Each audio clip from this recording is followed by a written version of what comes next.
तो बच्चों देखो, कैपेसिटर की रिवीजन क्लास में ये समझ सकते हैं दैट हमारे पास दो कंडक्टर्स होंगे, पास पास रखे होंगे बच्चों, और एयर भी अपने आप में एक इंसुलेटिंग मीडियम की तरह काम करता है। बात समझे? अब बच्चों यहाँ पे इसका कैपेसिटेंस लिखना है आप लोगों को। तो बोलोगे सर वो फॉर्मूला हमको मालूम होता है। तो कैपेसिटेंस का फॉर्मूला होता है C बराबर Q डिवाइड बाई V। एक के पास चार्ज बच्चों प्लस का होता है, एक के पास चार्ज कैसा होता है, माइनस का। तो ये जो Q होता है ना, ये प्लस वाले प्लेट का चार्ज होता है, और V की जगह पर डेल्टा V आना चाहिए। यहाँ से आपको थोड़ा बहुत और अच्छे समझ में आ जाएगा। डेल्टा V का मतलब क्या होता है बच्चों? लोग देखो, प्लस से माइनस जा रहा हूं मैं, तो इसके बच्चों देखो, I am moving from positive to negative, तो इलेक्ट्रिक फील्ड मिल रही है। किसी भी एक जगह पे अगर इलेक्ट्रिक फील्ड को स्टडी करना हो तो क्या हो जाएगा? तो बोलोगे सर कर्व पे ना टेंजेंट बनाते हैं तो इलेक्ट्रिक फील्ड का डायरेक्शन समझ में आता है। तो ये रहा आप लोगों का इलेक्ट्रिक फील्ड, उसका जो डिस्टेंस होगा वो हो जाएगा dr। तो हमको मालूम होता है dv बराबर नेगेटिव करके E डॉट dr आता है ना। हाँ ना बोलो बच्चों, आता है। dv इक्वल्स टू निगेटिव में E डॉट dr करते हैं। यहाँ पे लगाया मैंने इंटीग्रेशन। कहां से कहां जा रहा हूं मैं बोलो? From v positive to v negative. मैं जा रहा हूं प्लस से लेकर के माइनस तक। तो आप लेफ्ट हैंड साइड पे चेक करोगे ना, तो बच्चों ऐसा आ सकता है। ये 1 लिखा है, जब इंटीग्रेशन हो जाएगा इसका तो यहाँ मिलने लग जाएगा। माइनस साइन कॉमन निकाल लूंगा तो ये बन जाएगा v positive minus v negative, और यहाँ पर ऑलरेडी एक माइनस का साइन है E डॉट dr के हिसाब से। तो माइनस माइनस कट जाएंगे बच्चों। ले दे के मेरा डेल्टा भी आ चुका है। Integration of E dot dr मिल रहा है। और मैं आपको बताऊं, यही वैल्यू यहाँ डिनोमिनेटर में आ जाएगी। तो आपका कैपेसिटर का फॉर्मूला कितना हो गया? Q divide by integration of, बोलो, E डॉट dr। यहाँ तक छोड़ देना, या तो इसको Q बाय V करके भी लिख सकते हो, कोई बड़ी बात नहीं है। यहाँ से क्या सीखा अपन ने? कि कैपेसिटर वो इंसान है जिसके सेपरेशन में एक इंसुलेटिंग मीडियम होता है, दो इक्वल अपोजिट कंडक्टर्स होते हैं, और ये काफी अच्छी इलेक्ट्रिक फील्ड को ट्रैप करके रखता है। तो इलेक्ट्रिक फील्ड स्टोर करने वाले को ही बोलेंगे ज्यादा अच्छी कैपेसिटी है। तो मैं लिखता हूं the capacity of capacitance, the capacity या capacitance of capacitor is large. All right. So now students pay attention. मेरे पास क्या है यहाँ पे? स्फेरिकल कैपेसिटर समझना है। कैपेसिटर का मतलब होता है कोई भी दो कंडक्टर्स थोड़ा दूर दूर रखे हो, उनके बीच में कोई एक इंसुलेटिंग मीडियम हो। तो हम अपने हिसाब से क्या करते हैं बच्चों? आउटसाइड वाले को ना ग्राउंड कर देंगे। ऐसा कर देने से अगर इनसाइड वाले पे आपने प्लस का चार्ज पुटअप करा है ना, पॉजिटिव चार्ज पुटअप करा है, तो बिकॉज आउटर वाला इसकी विंसिनिटी में होगा, तो वहां पर बच्चों नेगेटिव का चार्ज इंड्यूस होना शुरू कर जाएगा। इंडक्शन पता है ना अपन को इलेक्ट्रोस्टैटिक से। इस प्लस को देख के माइनस इंड्यूस करा, अब इससे जो प्लस आउटर वाले स्फीयर में जो पॉजिटिव चार्ज बचेगा, यहाँ प्लस सेपरेट हो जाएगा ना बच्चों, उसको ना ये अर्थिंग खा जाएगा, खत्म कर देगा उसको। तो इसलिए अपन इसको बनाते नहीं है बच्चों। ठीक, इतना ही बनता है ये। इनसाइड में अपन लिखते हैं पोटेंशियल क्या हो जाएगा? बोलोगे सर पॉजिटिव। आउटसाइड में क्या हो जाएगा? तो बोलोगे सर जी पोटेंशियल हो जाएगा नेगेटिव। इतना तो आगे बच्चों समझ में? हाँ है ना? तो बोलो। So from positive to negative आपको दिख रहा होगा बच्चों, इस तरह से इलेक्ट्रिक फील्ड जा रही है, और इलेक्ट्रिक फील्ड को ट्रैप करा देने वाले इंसान को ही क्या बोलते हैं अपन लोग? कैपेसिटर बोलते हैं। That's it. सेंटर पर बैठ के इंटरनल वाले का रेडियस आप ए कर लो, और बाहर वाले रेडियस को आप बच्चों बी कर लो। इसको R1 R2 भी कर सकते हो, कोई दिक्कत नहीं है। मुझे बताओ, इलेक्ट्रिक फील्ड कांस्टेंट है, वेरी कर रही है? जल्दी करो। 12th क्लास इसको ऐसे मेंशन करोगे आप, दो स्फीयर्स है ना, कंसेंट्रिक स्फीयर्स के फॉर्म में रखे हुए हैं। ये बच्चों आपका स्फेरिकल का सेटअप होता है, ग्राउंड वगैरह कर दिया। अब मैं बातें लिखने जा रहा हूं। तो मैं लिखता हूं an electric field exist, and electric field exist due to, किसकी वजह से एग्जिस्ट करती है बच्चों? पोटेंशियल डिफरेंस की वजह से एग्जिस्ट करती है। तो कुछ भी नहीं करना था आपको, ए से लेके बी तक जा रहा है ना, ये देखो जाते दिख रहा है बच्चों? अरे हाँ ना बोलो। तो हम क्या करेंगे? उसके बीच में एक आर्बिट्री स्फीयर को लेके स्टडी करना शुरू करेंगे। तो ये मैंने आर्बिट्री स्फीयर को ले लिया। उस आर्बिट्री स्फीयर के यहाँ पर देखो इलेक्ट्रिक फील्ड का क्या डायरेक्शन है? तो बोलोगे सर जी इलेक्ट्रिक फील्ड का डायरेक्शन तो अवे जा रहा है। आई बात समझ में? इलेक्ट्रिक फील्ड का ये डायरेक्शन है और उसकी जो थिकनेस होगी बच्चों वो डी आर कहला जाएगी। तो डी आर का वेक्टर और ई का वेक्टर बच्चों एक ही तरफ जा रहा है। ऐसा कोई क्वेश्चन आ जाए, कभी कुछ पढ़ना पड़ जाए अपन को, तो अल्टीमेट जो गोल होता है ना बच्चे का वो ये होता है कि उसको एट लास्ट क्या निकाल कर देना है, कैपेसिटेंस निकाल कर देना है। And the best and the easiest way to find capacitance of anybody is C लिख लो बच्चों और क्यू बाय वी कर लो। तो ये तो अपन को पता होता है, बस ये फाइंड करना होता है ना। तो वी मतलब डेल्टा वी फाइंड करना है। इसी की सारी बातें मैं कर रहा हूँ। सो नाउ मैं ऐसा लिखूंगा, we all know that dV बराबर कितना होता है? 12th क्लास, ये मोस्ट वाइडली यूज फॉर्मूला है चैप्टर 2 के लिए। डीवी बराबर क्या हो जाएगा? E dot D r negative लगा के। अब आप अपने हिसाब से चेक करके बताओ, क्या इलेक्ट्रिक फील्ड और डी आर का डायरेक्शन सेम नहीं दिख रहा आपको? 12th क्लास दिख रहा होगा। तो अगर ए डॉट बी करना है, दोनों सेम डायरेक्शन में, तो वेक्टर साइन हटाए जा सकते हैं। यहां से आपको कुछ नहीं करना है, आपको इंटीग्रेशन कर देना है। ठीक है बच्चों, कहां से कहां जा रहे हो जल्दी बताओ मुझे। What you are doing? आप जा रहे हो बच्चों पोटेंशियल फ्रॉम पॉजिटिव से लेकर पोटेंशियल फ्रॉम नेगेटिव तक। और डी आर मतलब आर की वैल्यू ए पे शुरू हो रही है और बी तक जा रही है। किस किस को आया ये समझ में? तो इंटीग्रेशन हो जाएगा ए से लेके बी तक का, माइनस लिखा है ई डॉट डी आर लिखा है, और लेफ्ट हैंड साइड पर बच्चों क्या करना चाहिए सर को? 1 लिखा हुआ है ना। तो 1 का इंटीग्रेशन कितना होता है? फंक्शन खुद आया था अपनी जगह पे, तो ये हो जाएगा वी। लिमिट क्या लग जाएंगी बोलते जाओ? वी पॉजिटिव और वी नेगेटिव। यहां तक का क्लियर है बच्चों? अब सारा फोकस करना है अपन को इलेक्ट्रिक फील्ड निकालने में। वो कैसे निकालेंगे? तो ये ऊपर दिखा देता हूं मैं। यूजिंग गॉस लॉ,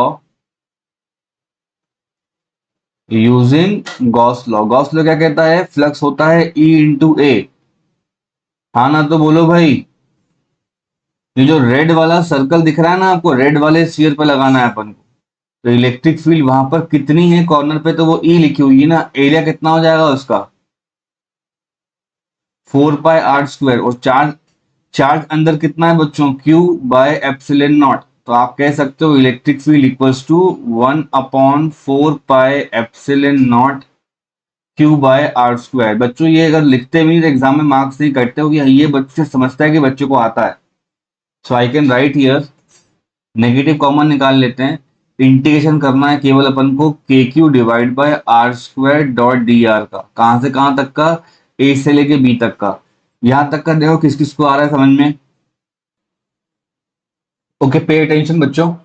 देखो ये ई का फॉर्मूला आ रहा है मेरे पास, के लिखा हुआ है ये पूरा, के क्यू बाय आर स्क्वायर का टर्म है। सो देखो लेफ्ट हैंड साइड पे क्या चल रहा है। अगर आप अपर लिमिट लगाओगे और लोअर लिमिट लगाओगे तो बच्चों you will left with V negative minus V positive. तो यहाँ एक नेगेटिव बाहर निकाल लेना और हो जाएगा ये V positive minus V negative.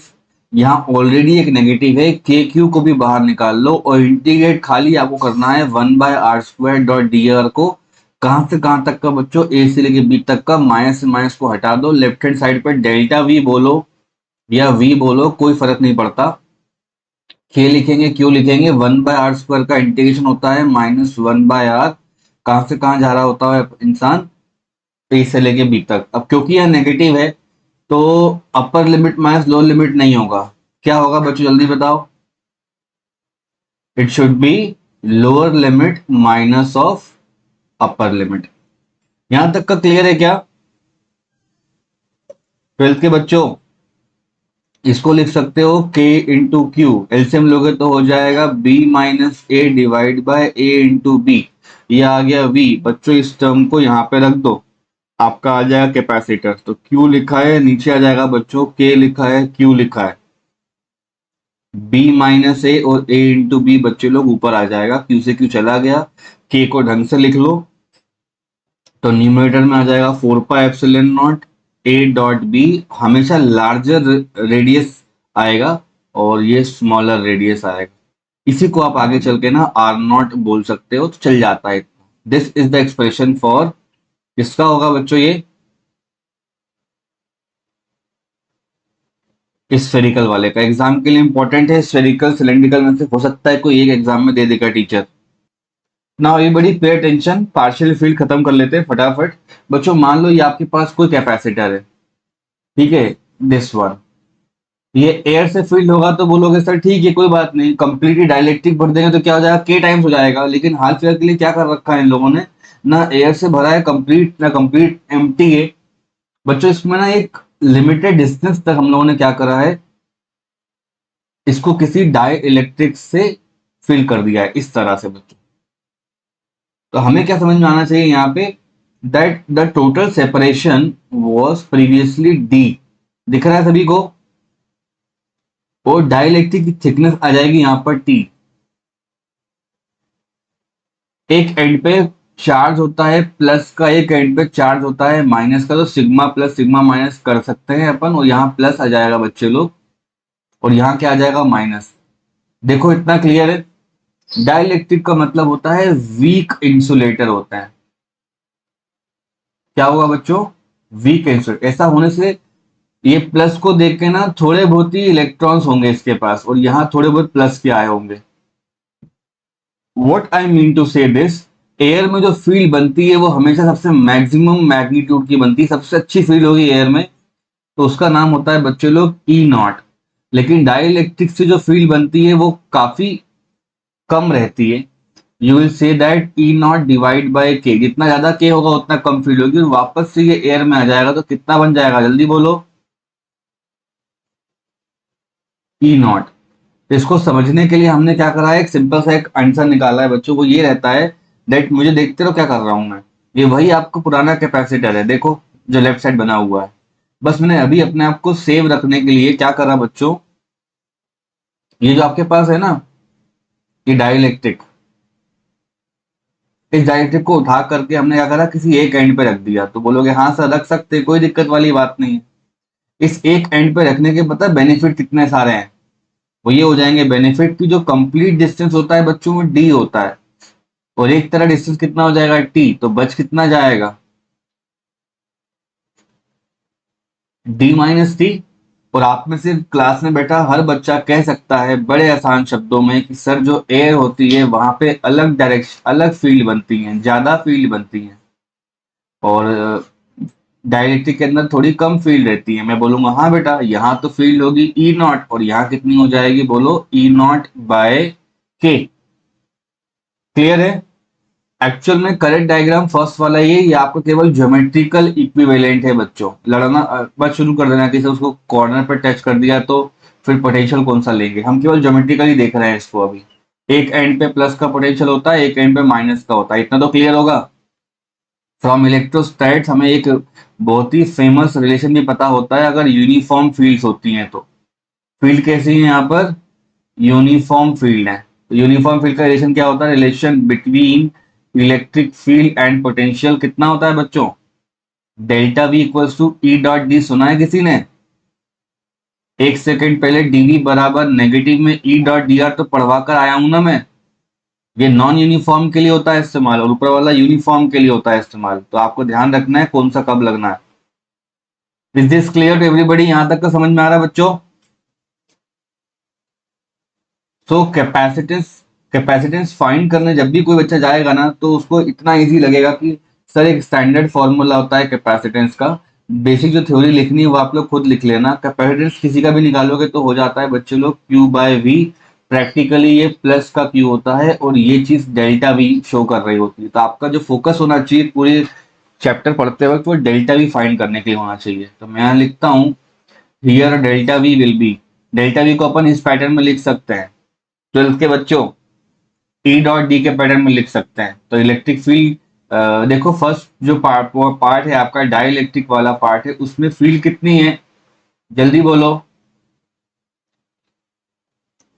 अच्छा एयर वाले बताओ, एयर में फील्ड कितनी है, तो बोलोगे सर जी ई नॉट नाम की फील्ड है, कितनी दूर जा रही है, तो डी माइनस टी। देखो इलेक्ट्रिक फील्ड का टर्म लिखा है और डिस्टेंस का टर्म लिखा है, इसमें हल्ला नहीं करना है। और क्या हो रहा है, तो बोलोगे सर ई नॉट बाय के लिखा है और उसका डिस्टेंस टी तक का है।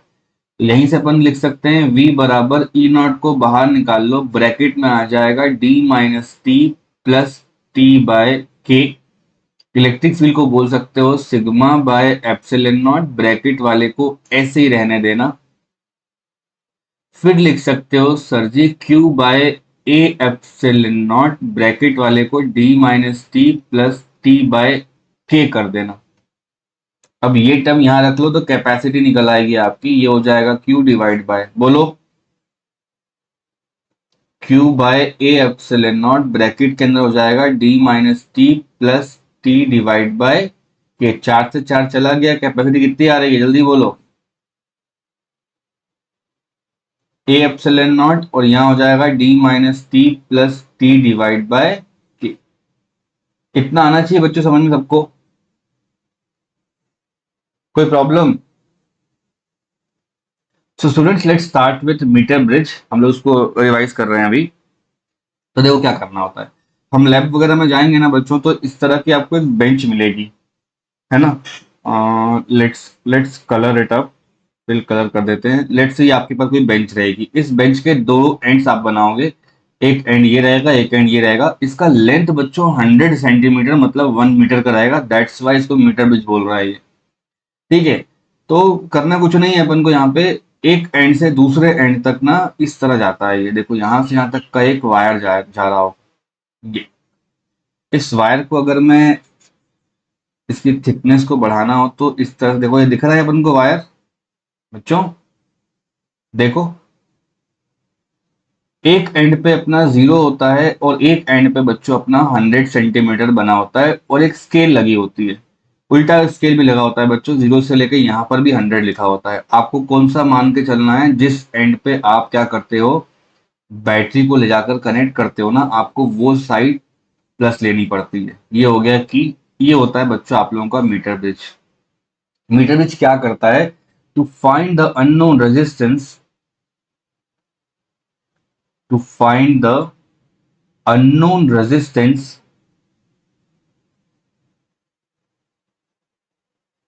using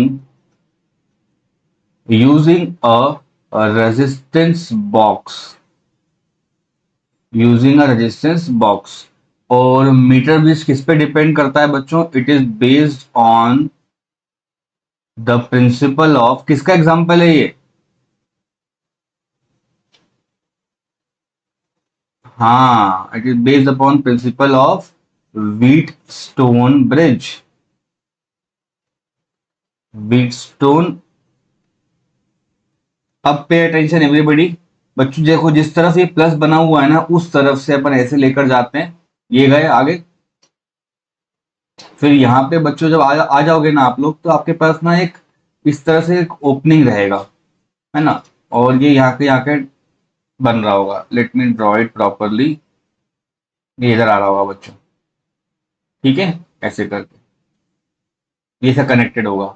अगेन इसके सेंटर पॉइंट पे गैल्वेमीटर लगा होगा बच्चों, और उसके बाद एक अननोन वाला पार्ट शुरू होता है यहाँ से।